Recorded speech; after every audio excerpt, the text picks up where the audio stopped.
Hey guys, welcome to episode number 11 of the Derby Career Mode Live, and to start off this episode, we are about to go into the game against Sheffield Wednesday on the 11th of December, on the 11th episode, but before we do that, I've been an idiot for about 10 episodes now, and it's only taken until somebody commented, what difficulty are you playing on, Luke? And then I said, I'm on Legendary, and then they're like, we're on Ultimate.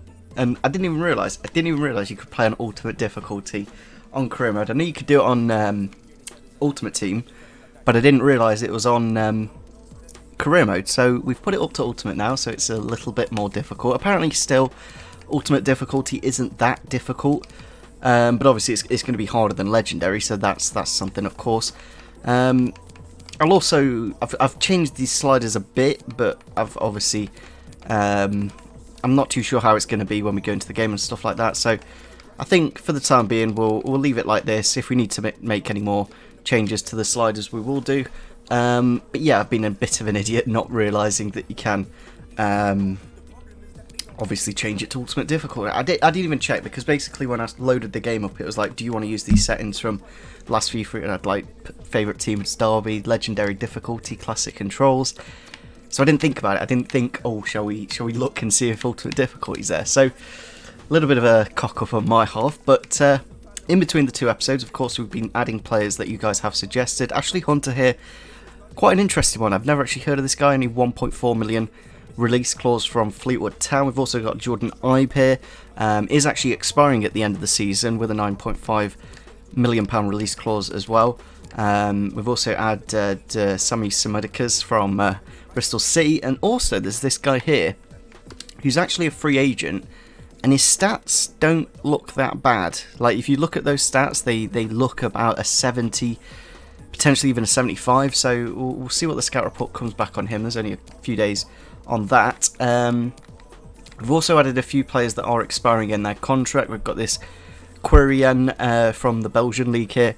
Can play left back or right back, so he would be quite versatile, and only 1.35 release clause, so quite cheap indeed. Also got Boubacar Kamara from Olympique Marseille, so another good player, 20 years old, centre backs. The only thing about him is 5'10" at centre back. Just I don't think that's quite gonna work. I didn't actually see his height before, but yeah, we also have this Pomykal from the United States in FC Dallas, 4.25 million release clause, looks quite good. I like players that can play a number of positions, and this guy can play. He's basically like Dwayne Holmes. He's American, and he can play in midfield or out wide. We also have Jeff Hendrick here. I think this is the one that I'm most tempted in, because obviously as a former Derby County player, can play. I wouldn't play him out wide. I'm not too sure why he's playing at right mid for Burnley at the minute, but yeah, I'd stick him in at centre mid. Would do a great job. Box-to-box midfielder, of course. Then we've got the ultimate box-to-box midfielder, James Milner, also expiring at the end of the year, so would be an option, especially if we're getting promoted. I think Milner would be quite a good sign. I may have signed him last season on the Derby Career Mode. I love Milner. Milner is honestly one of my favourite players in the Premier League. He's just wonderful. We also have these Ajax players. I think we showed those in the last episode. So yeah, we've also got obviously a lot of players here with scout reports. Obviously, Jared Bowen here. I'm tempted to try and buy him now, because his birthday is actually the 20th of December, and I'm not sure if you can actually pre-contract them when they are 23, or do they need to be 24? That's the only thing. I think you can sign them at 23, but either way, it shouldn't matter on a pre-contract. If he gets to January, we can't get him this season. We'll do the pre-contract, and if we can get him this season, then great. So yeah, that's about it. We've got this Tomiyasu guy who I just don't see why we wouldn't sign him. He would cost us a little bit, but I think he's quite an interesting one. Not heard of him before, and obviously can play centre back or CDM. Into the first game then of the episode. Obviously, Sheffield Wednesday is a very good test for the new Ultimate difficulty. We are currently 5 points ahead of them. If we do win, we can potentially go back into the top two. Stoke are just a point above. If we do win the game, of course, they're on 44. We'll go on to 43. Overall, I'm enjoying the career mode, which is nice. There's a few things I'm hoping the patch eventually, when it does come to career mode, will sort out. By the time we get to the Premier League, I think the game will be fixed, which is good for me. Obviously, people that are doing Premier League career modes, it's a little bit of a shit show at the minute, but nevertheless, that's quite a nice kit. Like the way it... Yeah, I've never seen that from Sheffield Wednesday. That is a really nice away kit. I don't know if it's meant to be like that or the game's broke, but yeah, we'll go into the lineups and see what we do. Here we are then at Pride Park against Sheffield Wednesday, obviously also in the playoffs, so it's a very good game to kick off the episode. We've gone for Wisdom at right back, but other than that, it's pretty much the same lineup. They've gone for the 4-3-3. Dawson, Ifora, Thornilly, Borna and Penny in the defence, then Pelapusi, Barry Bannon, Luongu, Calvin, is it Calvin Harris? It's Kadeem Harris, isn't it? Calvin Harris is the Scottish DJ. Reach on the right and then Nihu up top. Reach and Luongu and Barry Bannon, very, very good players actually, Sheffield Wednesday, so they probably should be in the playoffs with that kind of lineup. I'd be interested to see how we do. Of course, as always, it's very... We're still very early on in the career mode. I feel we've not quite found exactly what we should be playing, but we're pretty close. One to Marriott, turns nicely. Can I get it into Martin? Yes, we can. Back inside to Rooney. You see, now we've gone to ultimate difficulty. Maybe the 4-1-2-1-2 won't work. We'll have to wait and see, of course. Bird with the ball now.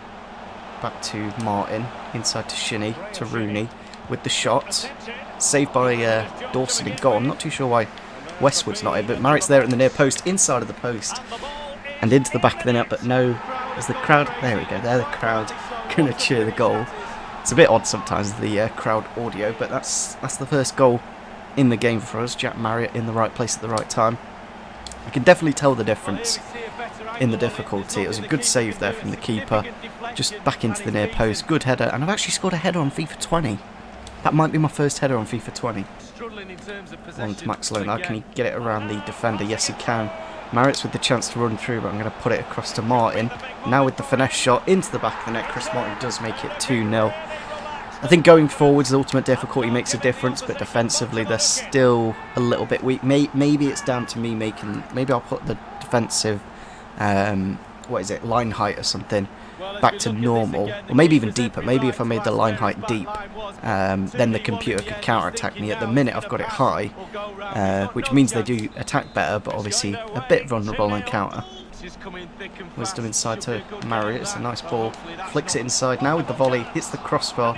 Martin with the overhead kick, but he is unfortunately offside. We have just made a triple substitution, bringing on Dow, Josephson and Knight.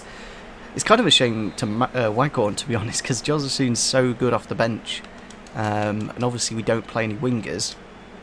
I just feel he provides a bit more of an impact to it, even though Waghorn, when he does come on, he does score a goal or two.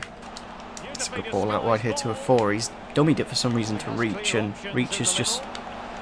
I don't know if that's ultimate difficulty, really. Chance here for Josephson. As you can see, they are probably on attacking or ultra attacking now, and Josephson can just walk through the defence. Now with the shot, now with the goal. Florian Josephson with a very, very easy goal for us. I don't know what I can do. I'm thinking of maybe putting the line out to deep, and then that way the computer will park the bus and they'll be able to counter-attack us. But then will they be able to attack as well? Like in that QPR game in the last episode, they scored like 4 goals. So I'm not 100% sure what I can do until EA actually update the game and make it ultimate difficulty. Chance here to slip Josephson through. He's got the pace to get into the space. Can he find the back of the net though? With the shot this time and into the back of the net. I don't know if I need to almost make my sliders worse. Maybe that's what I need to do, because I don't know. Like 4 goals on ultimate difficulty just shouldn't happen. It shouldn't be this easy against a team in the top 4. So in the top 6, sorry. So yeah, I'm definitely going to look to change the sliders a bit more. Still, the difficulty's still not difficult enough on ultimate. With Josephson, we could actually get him his hat-trick. We've got about 5 minutes to go for the Dutchman. He's gone around the defender. Can he get the shot off now? Yes, he can. Hits the post, goes into the back of the net, and there is the, what was that? We subbed on about the 60th minute, so that's a 27-minute hat-trick. That's pretty good. It's pretty easy as well on ultimate difficulty. Like I shouldn't be able to do that. The only thing that I'm thinking is the computer on like ultra attacking, and obviously they don't have any fullbacks back. Basically, that's my only thought process of why when it gets past like 2-0, the game's almost won for yourself because all you got to do is stop them from scoring. There we go, full time against Sheffield Wednesday. Was that ultimate difficulty? Because we got a hat trick with Jozasoon in like under half an hour, so it wasn't the most difficult game in the world. I really don't know what I can do to make the games harder. Basically, that's what I want to do. But yeah, I think it's just the game. Genuinely, I think it's been an issue with people in career modes this year. It's just far too easy. Into the next game we go against Millwall, who are probably towards the bottom of the table. Yeah, second bottom. So again, it's going to be probably another win for us, which is a little bit annoying because I want it to be harder, but can't really do much about it. Here we are then for the Millwall game. We've made a few changes. Waghorn and Martin up top, then Sibley, Huddleston and Shinnie in the midfield with Rooney at the cam spot. Curtis Davies comes into the defence with Scott Malone. Looking at their team then, they've gone for the 4-2-3-1. Bilikowski in goal, obviously very good. McCarthy, Deborah, Alex Pearce, of course, against his former club. Wallace, Duncan, Leonard, Jed Wallace, Thompson, and Scalak out wide, then Bodvarsson up top. It's quite a physical team, of course. They're very strong, but we should be winning. Sibley with the ball here, bringing it forwards into a bit of space, of course. Inside to Waghorn. Can he get the shot off? Yes, he can. And into the back of the net. Like, even with the sliders that we've got, which are ridiculous, it's still very easy. We are playing second bottom of the league. That's something I've got to consider. But even then, I want it to be a little bit like if I play ultimate difficulty on career mode, I'd be lucky to get away with a 1-0 win. And the computer's definitely scoring. Like it's ridiculous how much harder it is on Ultimate Team compared to this. I'm genuinely, I'd say the game's broken. Chance here for Rooney down the middle. Can he find the back of the net? He hasn't been good in recent times.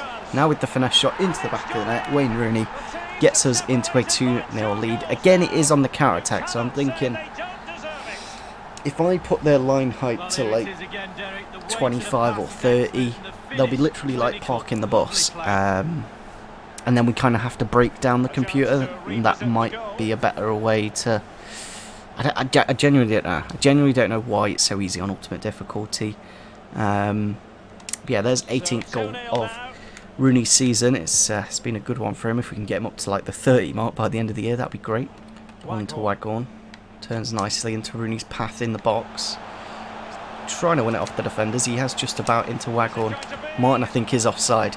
He has put it into the back of the net, but unfortunately that is going to be how we end. Well, not unfortunately how we end in the half, but unfortunately that wasn't the third. Because it's been a very easy first half. Still waiting for that whistle to play.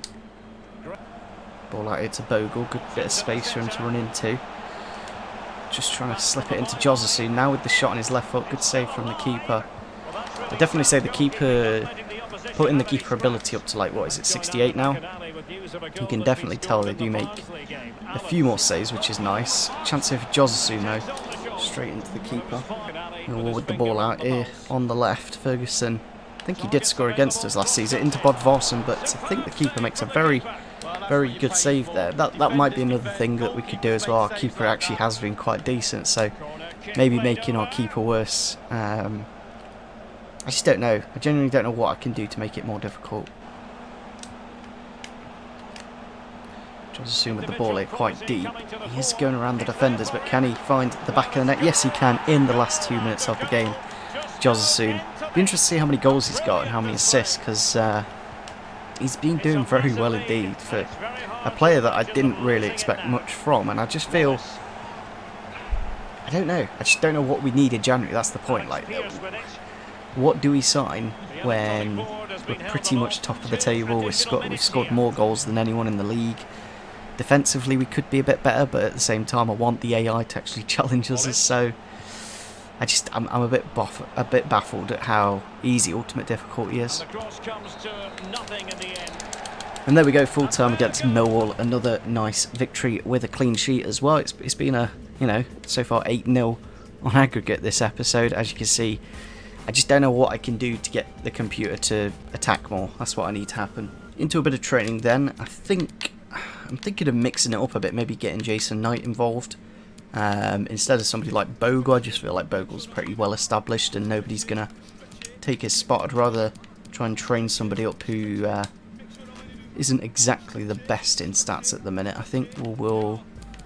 I feel his dribbling's not bad. It's probably just passing to go up. So we'll go for something like that, I guess. Bit of the growth to Van der Voort. Now he is 69 rated, so he is our highest rated goalkeeper at the club. I could be tempted to sell like Calarus or Johnny Mitchell, because obviously we have got 4 goalkeepers at the club. It would cost us to let go of Ben Hamer. So we have got a few scout reports back here for the Ajax quad. So Sirs is a Sirs 72 rated, 4.4 million. Looks pretty good. Same with Traore, who, yeah, he's got a release clause at 66 rated. I just don't feel like we need an attacker. That's the thing. Like, with the amount of goals we're getting at the minute, I just don't really see much of a point in doing it. But at the same time, we have got what, for nearly 6 million and 200k in wages. So I'm a bit baffled at what to really do, to be honest. We're pretty much top of the table. We have got a transfer offer here from Malaga. Malaga. I think they're actually... Did they get relegated? They're still quite a big club, though. But they want Mason Bennett. So, accept. Thank you very much. Take my money. Take my player. I want the money, because he's not going to play for the club again. It's as simple as that. Risk of losing 3 players. I'll be interested to see who these players are. Tom Huddleston. I think I'll extend Huddleston. I might leave Mitchell because he's not exactly great. We have got a 1-year loan here for Lee Buchanan, which I will accept because he's just not really needed. We've got plenty of left backs and we have got plenty of... I just don't feel he's good enough at centre back. So let's just head over to the thingamajig squad hub and we will extend Tom Huddleston. Obviously a very decent player. Obviously his stamina's not great, but still it's nice to... I'd rather let me do something with him than letting him go on a free. I kind of wish like we could do a pay-as-you-play kind of thing, because he doesn't exactly... he features every 1 in 3 games just because of his stamina. We'll offer a 3-year, see if he'll accept that. Only a 1 year, so I'm going to have to go for the 2 years, hopefully. I don't see the point if he's just going to want a 1 year. So there's 2 years on the contract. No contract release clause. So at least he's wanting a little bit less wage, which is nice. At 13k is, yeah, that's basically, that's helping us. So we've reduced his wage. Obviously he's 32 years old now. Yeah, we loan. I'll try and transfer list Johnny Mitchell. I just think at 25, 65 rate, he's not going to go up. He may go up to a 70, but that's what we've already got already. So he's kind of pointless. He's also like only 6 foot tall, so not the greatest in the position. Oh, this is a fun little thing. So basically, because Lee Buchanan's going to be one of those players that you accept loan offers and stuff from, and he's just not going to go anywhere. And it basically means they're stuck, because I'm not going to play him at 55 rated, am I? So yeah, it's a wonderful thing of career mode. So next game is against Reading. They're on 30 points away from home. We're on 46. The thing is, I'm not that, like, even if I was on the most difficult of difficulties, I'd still see us at least where Birmingham are in the playoffs. So it's not much of a concern at the minute. It's mainly when we get to the Premier League and, you know, I'm beating like the top 6 teams every week. So let's just have a little more of a fiddle with these sliders. I'll put this up to 75, why not? Marking up to 70. Just, you know, just want the game to be difficult. It's as simple as that. Definitely looks like the Majeski. It's quite empty. It's quite funny how few amount of fans were actually in the stadium, but obviously, here we go, now we're in the game. The stadium magically fills up, so here we are for the game against Reading. Let's have a look at the lineups for today's game. We've made no changes to the regular first team, of course. Bird's done quite well, I must say. Like, I think I could have potentially just put Dowell in there, but I'd rather get one of our own players up in stats, of course. So they've got Raphael and goal, Yeardom Liam Moore, McIntyre, and Richards. Then Pele plays for Reading. Not the Brazilian, obviously. Rinomata in the other slot. Then Gareth McCleary, Lucas João, Elise, and Sam Baldock up top. They actually paid £5 million for Lucas João, which is very much like Jacob Butterfield kind of signing. Like, Lucas João is one of the most championship players ever, and I just don't know why you would spend £5 million on him. Like, he's so... I don't know. Like, he didn't do much for Sheffield Wednesday, so I'm amazed Reading paid so much for him. All out here with Lucas João. Gone a bit kamikaze with the keeper. Probably shouldn't do that, because they have missed. They've missed that. I'm trying to give you a goal. I'm trying to make the game difficult for me. I've brought the keeper out, taken a bit of a gamble, and they've missed. And the shot error's on about 30, I think. So now with the ball into the near post, it's not been dealt with by Bielik, but another very, very good save from Van der Voort has kept the ball out the back of the net. He's made about 3 now, and it's good to see the computer attacking. But they do need to be a bit more clinical. Chance here for Rooney with the free kick over the wall, but just about saved on the line by Raphael. It's about our first chance of the game. I must say, it's definitely tougher with the sliders and difficulty, but it's still lacking something. Lucas João on the ball here into Elise. Elise looking for the overlap of midfielder with the shot in the near post, and it is into the back of the net. It is the one that I can't say his name because it's quite long. I think it's Rimahota or something. As you can see, just a bit of a space. I think Matt Clark not quite in the right place, and yeah, it's Andy Rimahota. Yeah, Dow off the bench now with a bit of stamina to run at this Reading defence. Can he get it inside to Rooney? Yes, he can. But it is another. Is that a red card for Liam Clark, the centre back? He has just been booked, and he has got the red card from the second yellow. It obviously helps us out, hopefully running through their midfield, going through to their defence. It's a bit of a funny one. I think I've messed it with the free kick. Yeah, I still do it quite. What I tend to do is put it to the right and then swing it in, but it went to the left too much, and then the swing just didn't come. Chance here for Bird on the edge of the box. Pulled across to Josephson. Can he get a bit of pace? Yes, he can. With the shot into the back of the net. Florian Josephson, the absolute wonderful impact substitution, with another goal to get us back level in the game. I find it very interesting that Reading haven't. They subbed off the striker but brought on another striker. Surely you'd fill in the big gap in the defence. Good pass there from Bird. Good that quick bit of yard of pace that Josephson had there, made that space, and yeah, great little goal into the back of the net. Rooney with the ball on the edge of the box. Can he go around the defender? Yes, he can. Now with the shot, good parry away from the keeper. It was low, and it is a good save to keep him in the game. There we go, full time against Reading. It is a nice draw. I thought we won. No, we drew. I generally just forgot that we drew the game. But still, it's a nice point to get, and it's a nice way of seeing that the sliders are starting to turn. I think one thing I could do, I'm going to skip the interviews because they're boring the life out of me now. One thing I could do, which I made a difference to that game, was the weather. Playing in rain, it makes my players a lot more sluggish, and obviously the computer's not going to make much of a difference. But with that point, we have gone top of the table. Could have gone 2 points clear with a draw, but nevertheless, we go into a bit of training, and Max Bird does go to a 63. Nice to see. If we can get him up towards like high 60s by the end of the season, I'll definitely use him in the Prem because he's like 6'2", and he's just really good. So yeah, we're top of the table, pretty much going into the January transfer window. I just don't know what we need really. Maybe I'll sign a centre back, but like, even now I'm not that fussed. You know, we'll just have a quick look and see the top goal scorers at the club at the minute, because we are doing very well indeed. Stats, I'm guessing. Right, change that to goals, go to the top, and we have got 19 goals for Rooney and 23 appearances for assists. He has slowed down a little bit. I don't know if it's because of his age and his stats going down.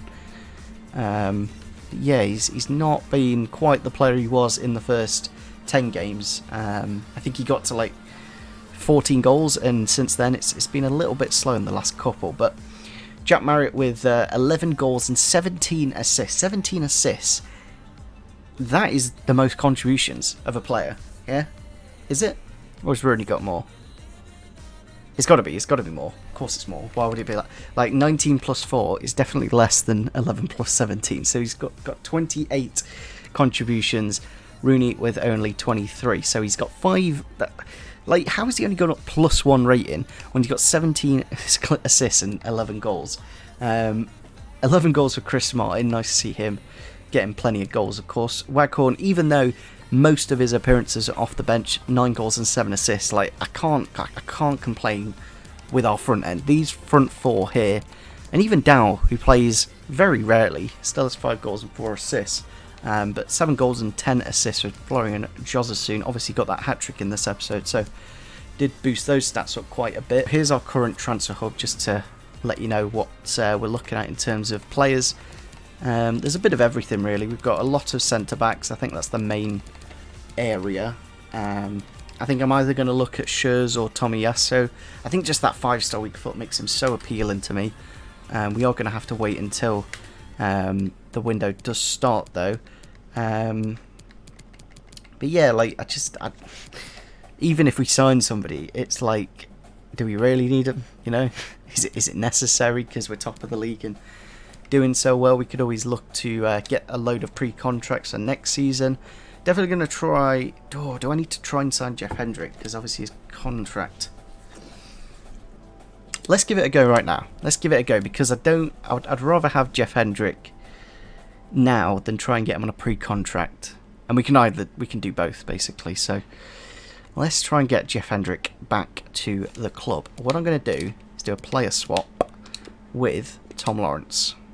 About the same value. They're only looking for certain positions, of course. Can't. It's interesting that is. So we'll just have a quick look and see who we could add. So there's no real player I could offer. So maybe I wouldn't mind paying like 2 mil just because of his contract situation. Yeah, and they've just stormed out. So probably going to have to look to get him on a pre-contract. I was hoping that Tom Lawrence would be the bargaining chip. Since obviously Tom Lawrence can play out wide and Jeff Hendrick can play out wide, it made sense to me. But yeah, we'll I don't know. Do I try and get it for Bowen? Again, like, because the game thinks they're worth 9 million, but they're not worth 9 million because basically their contract's expiring and they're probably worth half of that. It's quite an interesting one. So Bowen has actually gone to 23 now, so we can get him on a pre-contract. A few scout reports here for one of our players, and another offer here from another team I'm not going to even try to pronounce, in the Bundesliga or Dutch League, who knows.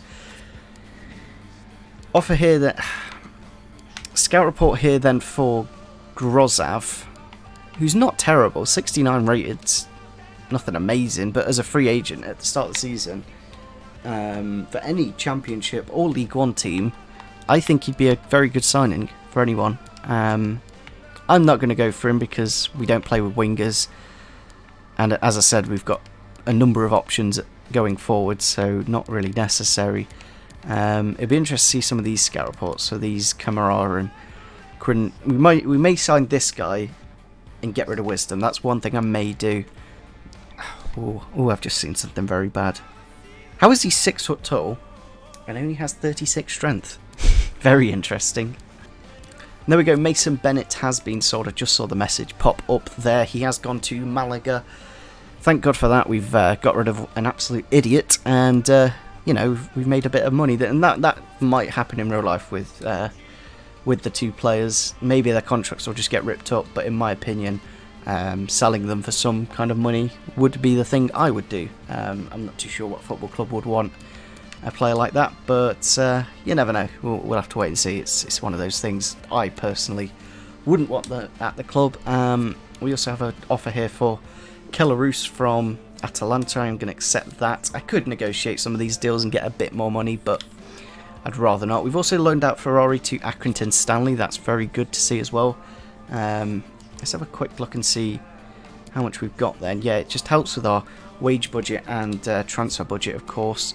We do have the objective long term to play 50% games.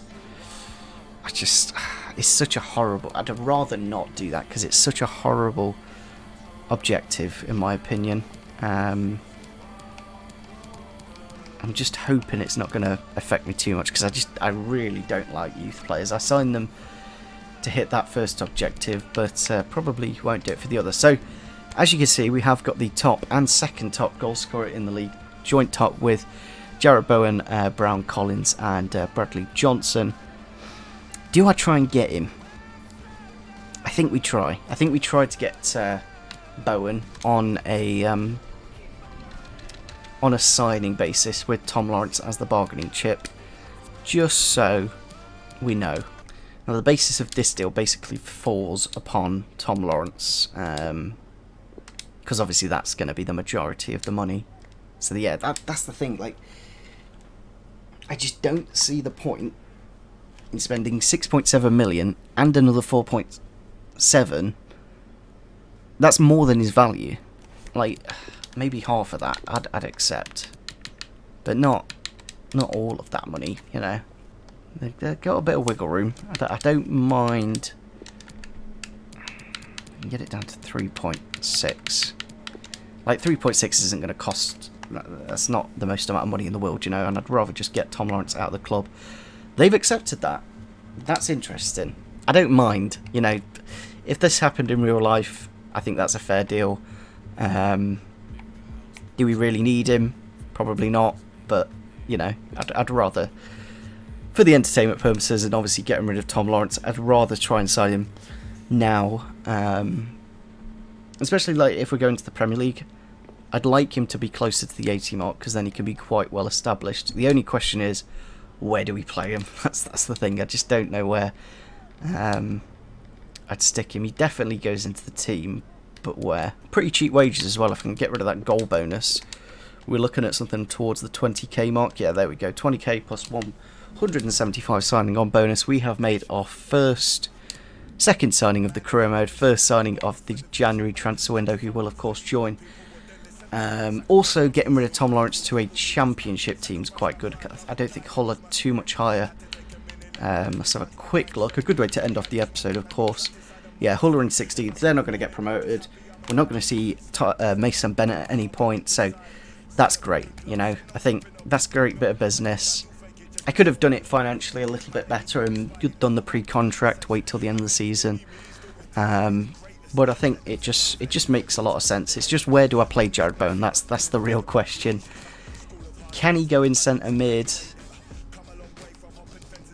You know, it's just maybe changing formation, but we're doing so well. Like, I can't really change I could change the formation and get Josephson involved a bit more because he's been fantastic. But it would mean dropping either Marriott or Bird or Holmes, and I don't really want to do that. Rooney's, you know, I can't drop the top goal scorer in the league. Have to play Martin. That is a must. I have to play Martin until the end of the season because of the bet. Shinny's there for 100%. I don't know. How would you guys get Bowen into this team? Let me know in the comment section down below. Hopefully you guys are happy with that signing. It makes sense. It's a logical one. Bowen's out of contract. We're going to get him cheaper. And we got him for a pretty nice price, in my opinion. So yeah, hopefully you guys did enjoy this episode. Leave a like, rating if you did enjoy, and see you soon. Bye.